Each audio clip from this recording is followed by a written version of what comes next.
Hi, and welcome to the show. Subscribe at kevinmd.com/podcast. Get CME for this episode by clicking on the CME link in the show notes. Today, we welcome Eleanor Bueno. She's a family medicine physician and board certified both in family medicine and lifestyle medicine. Today's Kevin MD article is honoring our trusted family physician. Eleanor, welcome to the show. Thanks so much, Kevin, for having me and featuring my article. So, It's really a labor of love. perfect. We'd love to hear more about that. First off, just briefly share your story and journey. Sure. Completed a family medicine residency and I started working full time right after. Did not true full scope family medicine. I didn't deliver babies, but I did a whole lot of women's health right off the bat and had some great mentors that I worked with. And it just became very busy. So full time, it was 36 bookable hours, not a lot of admin time, but I loved it. And I felt right after residency, I had the energy. And then as life started beginning for me and my husband, we had children Mhm. and eventually had three children in the span of 6 years, and it was tough to balance. Mhm. And that part of the journey I wasn't expecting, to the change in my focus. So I ended up changing a couple of different practices to accommodate for my change in my life, and it worked out where I had left larger practice, went to Mhm. primary urgent care and another larger practice, and now doing some telehealth virtual care. So that's where I am, but I've still maintained my love for primary care and really incorporated more lifestyle medicine, which I really getting to know and love more. I hear your story a lot is that primary care, as you know, very difficult, seeing however many 20, 30 patients a day and all the bureaucracy and being on call and raising a family as well. And when you said that you were looking for some options that may be more conducive to your own lifestyle, how easy or difficult was it to look for something that fit what you were looking for? I would have to say it was relatively easy, and there were options out there, but the difficulty was me getting over the fact that I had to, especially the first time, the first practice, that Mhm. I had to change that the idea that I was going to go into a practice and stay there Yeah. for decades where previous physicians have. And I, as much as I really respect that lifestyle choice for those folks, it felt a little bit off to me. So I had to get over the difficulty really was my own personal change mindset. And but when I did start looking, there were a lot of different opportunities. Things like part-time had come up. The urgent care at that time started to really blossom, and I would say blow up, but really blossom and Mhm. grow. And and so that gave me some opportunities to look at. And so that felt better for me to know, okay, I have somewhere to go. I wasn't going to, while I was saying no to something in my previous role, I was saying yes to a lot of different opportunities. And I think that change in mindset really was the biggest step to overcome. All right. So let's talk about that mindset because as you know, as physicians, traditionally our path is very linear, right? So being a doctor, pretty much seeing patients, 8 to 5, or being in a hospital for that.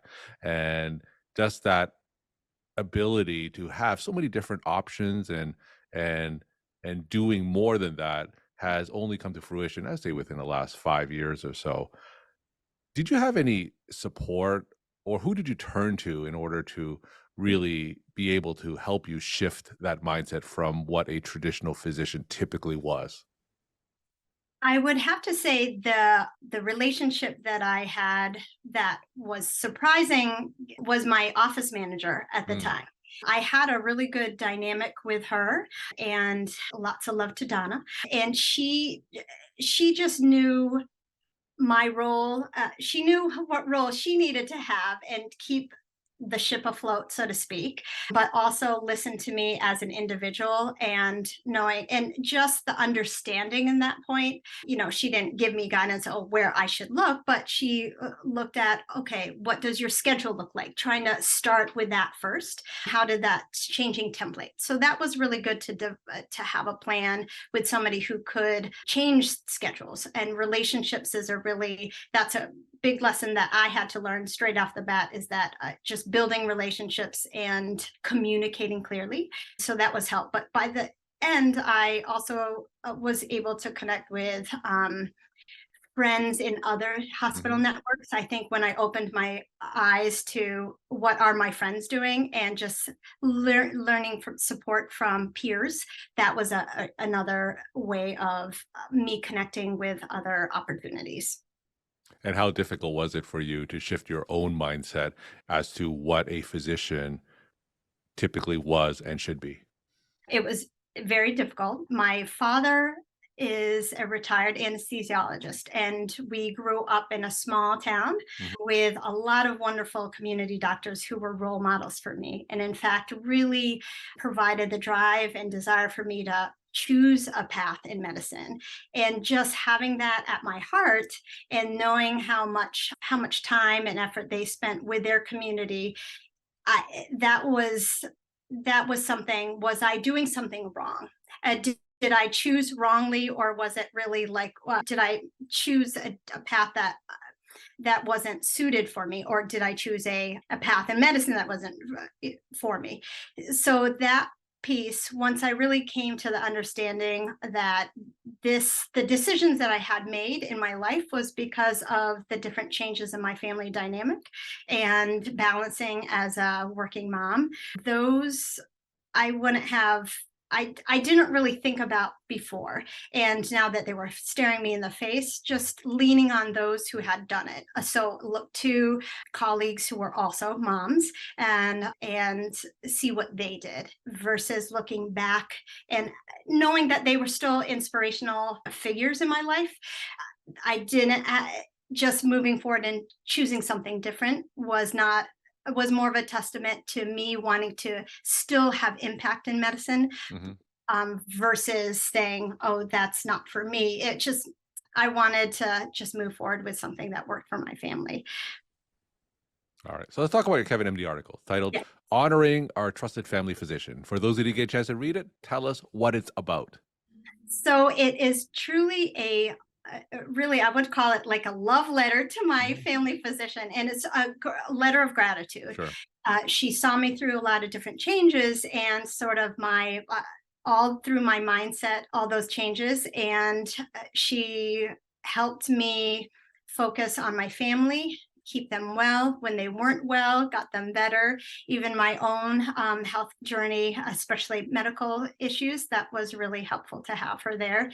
And I just wrote it in thanks to her, because she had moved on, and sort of kind of reflecting back those times when I had moved on. I knew that there was another side of the story, which is the really deep relationships I had with my own patients Mhm. and what that meant to them, and feeling a little bit bad about that. And now, knowing that that was me on the other receiving end, I just wanted to say thank you to my physician, and in a public way, and supporting her, because also she had a change in her professional goals. And I wanted to also say, well, thank you for what you've done. And I wish you well on her journey, on your for her. So sometimes we focus on how important primary care is, and we often tell that story from the perspective of the medical establishment, right? So go into more detail. Tell us specifically how your own primary care physician, how did that physician really impact you and influence who you are today, both personally and professionally? I was very specific about finding a primary care, family practice primary care. And she was able to see my husband and my kids and Mhm. myself. So that was really primary. And she, the idea of her caring for the continuum of care. Having a continuum of care was really Mhm. important to me, and communication with her, direct communication with her was important. I think as she actually had moved on in different clinics, Mhm. so that access was a little changed along the way. And so the dynamic of the hospital system and how I access my physician and my her was different. A phone call became an email. Even though we were colleagues at one point and personal, I would never, I made it a point not to text her separately. I Mhm. always kept my communication with my family with the hospital system, but that dynamic did change. So, and there was always that elephant in the room, because when I did meet with her, I had to have all the list of things I wanted to Yeah. address with her, because I knew outside of those walls, it would be very hard to, unless I booked a visit with her, I couldn't get that time. And having kids, actually, young kids, when you have the 2, 4, 6 month follow ups, that was really nice. And I got to know her well. She got to know me well, and my kids, of course. And I had that time with her, and that was great. But then when they started going 1 year time intervals, Mhm. that was harder to communicate with her. And I think that was the biggest barrier for me in developing that relationship with my physician. And I see that, and had seen that with my own patients, as a physician too. As you know, there is a pretty severe primary care shortage. A lot of new patients, when they come to see me, they say they've been waiting 6, 12 months to see me, and it's very difficult to look for a primary care clinician. So, talk more about that primary care shortage and the effect that will have on the community. The benefit of having primary care, is really the benefit to the patient in saving lives. Mhm. It's not life-saving surgery, but the idea that we're controlling blood pressure, we're controlling hypertension, we're controlling anxiety and depression. Those things that primary care manages, is really just helping folks along continuum of their life. And without that relationship and someone being a leader of the dynamic, and having some perspective on where you might be and setting goals of lifestyle change, etc., then that if there's lack of leadership in the patient dynamic, then there may not be goal achievement for the patient. And so that will lead to patients maybe having to use emergency room visits, and that's a continued problem. And or our urgent care partners, we're also seeing a lot of visits that are not urgent care visits, like cuts or scrapes or bruises. They're sort of like refills of medication or counseling on what to do about cholesterol, because I saw it in the urgent care when I did that. Mhm. So the dynamic in the relationship that patients have with their primary care providers, and physicians, specifically as you and I, but providers as well. I've worked with some wonderful APPs, PAs, and nurse practitioners who also fill that role. But that type of leadership and goal setting for patients is just a great way of having healthier communities and Mhm. healthier individuals. Tell us the changes that you like to see in primary care to keep more doctors in primary care or encourage more medical students to choose primary care. You talked about how sometimes full time primary care is incompatible with work life balance, especially when raising a family. And I definitely see that as well because I only work half time primary care, and it's very difficult, as you know, to practice full time primary care. What type of changes would you like to see within a primary care field to keep more clinicians doing primary care? I would love to see hospital leadership open the door to talking to their primary care providers, at saying, we know what full-time is, and panel size, et cetera. So shifting the change from panel size and work hours to, what we have you here, what do you need to stay? And that discussion can maybe happen one-on-one, but certainly just getting more input from physician voices at what makes sense to hand up for a patient, because one day a for instance, a family physician one day, if they know their panel, they may know how to manage it more than a hospital administrator may know how to handle it. They're looking on sheer numbers, and, and but the family physician may know their panel. So looking at basics of what the panel is, how you can fit that, and what your needs are, and if that and the ability to shift that. And summertime may be different than wintertime, and well, the ebb and flow of patient needs, but also the ebb and flow of family physician needs for schedule changes, and partnering with opening the door to shared panels, that type of thing. The statement, I'm just a family physician, what can I do to impact change? The thing that we can really do consistently is to share our voices Mhm. and what we need to do, like this change. And you empower us to do that, Kevin. So thank you.